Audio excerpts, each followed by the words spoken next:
Assalamualaikum warahmatullahi wabarakatuh. Baik, perkenalkan, saya Hasan Basri beserta anggota kelompok di sini. Ada 7 anggota kelompok. Pada kesempatan kali ini, saya akan coba menjelaskan terkait dengan pengenalan media-media interaktif untuk mendukung kegiatan belajar mandiri. Tentunya di era pandemi COVID-19. Tidak menghalangi bahwa kita sedang kena musibah COVID-19 ini, kita harus tetap melaksanakan kegiatan belajar, ya tentunya dengan cara media-media interaktif. Jadi nanti akan saya coba jelaskan, ada Zoom Meeting, kemudian Google Meet, kemudian ada Google Classroom, dan yang terakhir kita juga bisa menggunakan YouTube sebagai media pembelajaran. Ya. Zoom Meeting, ya tentunya ini sudah tidak asing pada saat COVID-19 ini datang ya. Zoom Meeting ini di foundernya itu Eric Yuan. Aplikasi ini bisa digunakan baik menggunakan PC, notebook, laptop, ataupun kita juga bisa menggunakan smartphone seperti itu. Aplikasi ini banyak digunakan ya tentunya untuk kegiatan belajar, kegiatan rapat, dan lain-lain. Kemudian ada juga kita harus mengetahui sebenarnya pengenalan Zoom Meeting ini digunakan oleh siapa saja gitu kan. Bisa digunakan oleh mahasiswa dengan dosen, atau dosen dengan mahasiswa, kemudian guru dengan siswa. Tentunya yang selanjutnya bisa juga oleh pelaku meeting atau pelaku diskusi. Ya, bisa saja misalkan kita sama teman mau mengerjakan tugas, ya, atau misalkan kita mau ujian, kita bisa menggunakan fasilitas Zoom untuk belajar bersama seperti itu. Kemudian kita coba mengenal fitur-fitur di dalam Zoom. Itu ada di sini, ada tombol-tombolnya ya. Saya coba perkenalkan, di sini ada tombol-tombolnya. Yang pertama ada New Meeting. Kita untuk memulai meeting ini kita tinggal klik tombol New Meeting saja. Kalau kita klik tombol Join yang ini, kita untuk mengikuti meeting atau mengikuti kegiatan diskusi. Artinya kita sebagai peserta. Kalau New Meeting ini kita yang membuat kegiatan meeting atau kegiatan belajar atau diskusi yang lain. Kemudian yang selanjutnya ada schedule. Nah, schedule ini tentunya kita bisa membuat sebuah jadwal terkait proses pembelajaran, baik itu pembelajaran dari dosen ke mahasiswa ataupun guru ke siswa. Yang selanjutnya ada share screen. Share screen ini membagikan screen ya kepada peserta. Jadi screen kita bagikan screen kita kepada peserta. Tentunya misalkan dosen menampilkan screen-nya di layar seperti itu. Kemudian yang selanjutnya fitur Zoom ya, sebagai contoh ini seperti ini ya. Di sini pun ada beberapa icon yang tentunya kita bisa menggunakan, atau misalkan kita aktif dan non aktif ya. Di sini ada speaker ya, di sini audio kita bisa menaktifkan atau menonaktifkan. Kemudian kita juga bisa menampilkan video. Jadi video kita tampil di sini. Kemudian kita juga bisa melihat manage partisipan ini, kita bisa melihat berapa jumlah peserta dalam kegiatan diskusi atau kegiatan belajar seperti itu. Kemudian untuk melakukan chatting, nah di sini bisa menggunakan chat. Yang selanjutnya di Zoom ini dia bisa menggunakan atau memanfaatkan record untuk merekam kegiatan belajar atau diskusi atau rapat seperti itu. Selanjutnya kita masuk di Google. Google ini dua founder, Larry Fink dan Sergey Brin. Dia membuat Google Meet dan Google Classroom dalam proses pembelajaran ya, tentunya di era pandemi COVID-19 ini ya. Ini juga laris juga di pasaran pada saat ini. Google Meet ini hampir mirip ya, mirip seperti Zoom. Nah, kalau Zoom itu by aplikasi, kalau Google Meet ini kita langsung saja, kita punya akun Google, kita tanpa download aplikasi, nah kita bisa menggunakan Google Meet. Kemudian ada juga Google Classroom. Nah, Google Classroom ini pun kita ya tinggal sinkronisasi dengan akun Google kita. Kita bisa membuat kelas atau kita bisa mengikuti kelas. Salah satu contohnya di sini ada usernya bisa berupa mahasiswa dengan dosen, ya tentu hampir sama ya. Guru dengan siswa ataupun para pelaku meeting, atau misalkan teman-teman yang lain yang ingin berdiskusi dalam proses pembelajaran dengan teman yang lain mengerjakan kelompok bisa menggunakan Google Meet ya. Kalau Google Classroom ini biasanya identiknya dengan dua ini ya, dua user ini ya, mahasiswa dengan dosen dan guru dengan siswa. Kemudian yang selanjutnya fitur Google Meet. Nah, ini seperti ini sebenarnya tampilannya ya. Hampir mirip dengan dengan Zoom ya, dengan Zoom. Dia juga ada webcam, ada audio, ada share screen dan lain-lain gitu, seperti itu. Yang selanjutnya yang akan saya coba tekankan lebih dalam di sini ada fitur Google Classroom. Fitur Google Classroom ini dia mempunyai fasilitas dengan sebagai berikut tentunya ya. Kalau bagi guru ya tentunya, atau bagi pengajar atau bagi dosen bisa membuat sebuah kelas, dan bagi siswa dia ikut join atau ikut ke dalam kelas itu sendiri. Kemudian yang selanjutnya ada membuat tugas. Nah, membuat tugas ini tentunya pekerjaannya ya seorang guru atau seorang dosen, nah ini atau sebagai pengajar mengerjakan tugas yang tentunya dari siswa. Kemudian saya coba lihat juga di sini nih, ya, kemudahan. Saya juga menggunakan Google Classroom. Ya, ini ternyata dimudahkan juga kita di reminder. Ternyata kita ada beberapa poin atau tugas yang belum diperiksa, ya, bisa kita klik untuk diperiksa. Jadi kita tinggal pilih saja seperti itu. Saya coba contohkan buat satu kelas. Nah, saya menggunakan dua akun ya sebenarnya di sini. Saya coba di sini saya buat kelas ya. Nah, teman-teman nanti kalau misalkan mau buat kelas ya tinggal diklik saja di sini. Ini saya menggunakan ya tentunya di sini akun Google saya ya. Saya punya dua akun Google. Yang pertama di sini kita coba buat kelas. Nah, buat kelas ini tinggal klik plus, kemudian buat kelas. Tinggal kita misalkan berikan nama kelasnya. Misalkan di sini 12/4C 15. Misalkan saya berikan kelasnya multimedia misalkan seperti ini. Create seperti ini. Menunggu proses loading, jadi kita harus tetap bersabar. Ya, dia sudah tampil seperti ini. Kalau kita mau pilih upload foto atau pilih tema ya kita tinggal klik pilih di sini saja ya. Tentunya ya temanya tinggal kita pilih saja. Kalau kita punya galeri sendiri ya tinggal kita pilih.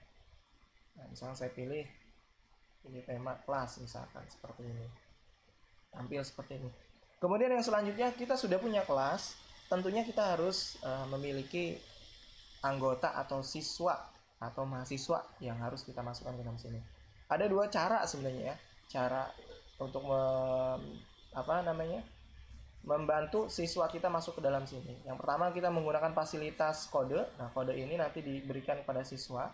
Dan yang paling mudah sebenarnya kita menggunakan fasilitas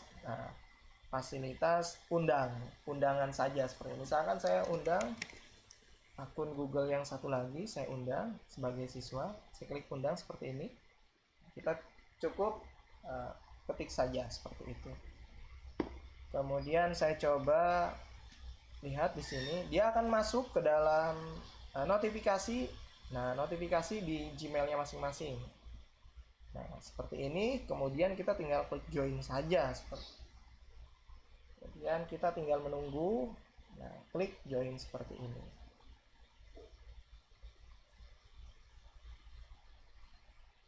Ya, harap bersabar.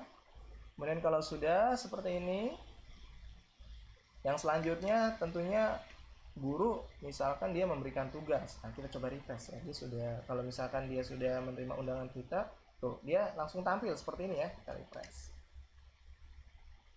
Tampil seperti ini. Kalau sudah, kita tinggal berikan tugas misalkan. Ya, klik buat, kemudian kita buat tugas misalkan seperti ini. Nah, tugasnya ini kita bisa berikan judulnya misalkan membuat formula dan fungsi Microsoft Excel misalkan ya, seperti ini. Kerjakan dengan benar dan sesuai materi yang saya upload misalkan ya, seperti ini. Nah, di sini kita bisa memberikan sebuah, nah ada tambahkan ya, tambahkan bisa file dalam bentuk file, misalkan kita berikan di sini modul ataupun slide, kita tinggal tambahkan di sini. Kemudian kita juga bisa menambahkan dalam bentuk YouTube, link YouTube. Nah, misalkan di sini saya berikan di sini ada Microsoft Excel misalkan ya. Microsoft Excel misalnya seperti ini.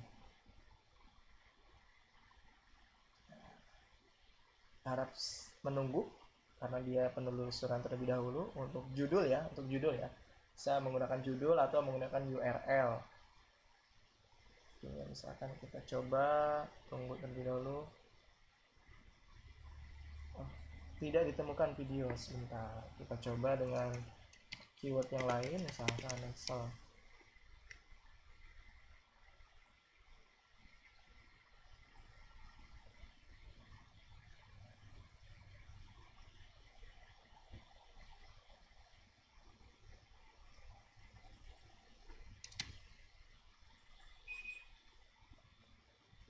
Harus sedikit menunggu. Nah, tentunya banyak ya, nanti tinggal kita ya tinggal tambahkan saja misalkan yang mana. Ya di sini kalau misalkan kita sebagai guru juga, sebagai pengajar juga, sebagai dosen juga yang punya akun YouTube, nah pembelajarannya bisa kita upload di YouTube, kemudian linknya kita bisa berikan. Misalkan saya contoh kasih yang ini ya. Nah setelah itu kita juga bisa memberikan di sini ada batas waktu nih, batas waktu kalau misalnya kita mau batasi sampai tanggal 12 misalkan. Kemudian jamnya misalkan sampai jam 20.00, kita tinggal setting saja seperti itu. Kemudian topik, jangan lupa dibuatkan topiknya di sini. Topiknya misalkan kita samakan dengan judul. Nah, agar mempermudah kita dalam pembuatan, dalam pencarian tugas-tugas mana saja yang sudah kita berikan. Kalau sudah seperti ini, kita tinggal klik tombol tugaskan seperti itu. Kalau sudah seperti ini, tentunya dia akan masuk ke dalam, nah di kelas ini. Kita refresh di akun yang satu lagi, kita coba refresh sebentar. Nah tampil ya seperti ini ya, kemudian kita coba lihat. Nah dia tentunya tampil di sini tugasnya ya, tinggal kita mengerjakan, kemudian tinggal kita add untuk create ya, seperti itu ya. Kita tambahkan, nanti kita tinggal bentuk file, berarti kita mengerjakan dalam bentuk file seperti itu. Baik, yang selanjutnya saya akan coba media pembelajaran yang selanjutnya, yang keempat. Ya, tentunya kita bisa menggunakan fasilitas YouTube. Ya, memang sebenarnya ini YouTube ini sangat digemari oleh semua kalangan ya. Di YouTube ini kita bisa mencari banyak konten. Ya, tentunya konten-konten di YouTube itu baik itu dari segi hiburan, musik, kemudian film dan lain-lain, itu ada di sini di YouTube. Dan di YouTube pun ya tentunya bukan hanya hiburan saja. Kita juga bisa mencari atau membuat sebuah konten di dalam YouTube itu dalam bentuk edukasi, pembelajaran seperti yang tadi saya contohkan. Nah, seperti contoh yang saya berikan seperti ini, saya membuat sebuah channel YouTube ya, channel YouTube si sharing ilmu ini saya buat sebenarnya. Saya buat di era pandemi COVID-19 ini untuk mempermudah mahasiswa saya dalam pembelajaran. Jadi videonya bisa mereka download, kemudian mereka pun bisa belajar kapanpun, dimanapun gitu kan, seperti itu. Contoh misalkan saya buka nih, misalkan di akun YouTube saya di sini. Tentunya nanti silakan bagi teman-teman semuanya, baik itu siswa, mahasiswa, dosen ataupun guru, di era pandemi COVID-19 ini kita bisa sekreatif mungkin untuk memberikan sebuah kontribusi positif ya tentunya. Misalkan saya cari sharing ilmu, saya coba enter. Nah di sini ya tentunya menarik juga ya, saya baru 1 bulan ternyata subscribernya bertambah, ya tentunya ini menjadi penyemangat buat saya juga dalam membuat konten-konten video YouTube. Sini saya berikan sebuah pembelajaran Microsoft Excel, kemudian pengenalan Microsoft aplikasi Jahir pun saya tuangkan dalam video YouTube ini. Baik, itu salah satu contoh ya, contoh dari pembelajaran mandiri. Kemudian mungkin bagi siswa, mahasiswa, kemudian dosen dan guru yang tertarik membuat konten YouTube, kenapa tidak di era pandemi ini? Terakhir dari saya ucapkan terima kasih buat teman-teman, kemudian Bapak Ibu semuanya, atau misalkan para peserta semuanya yang telah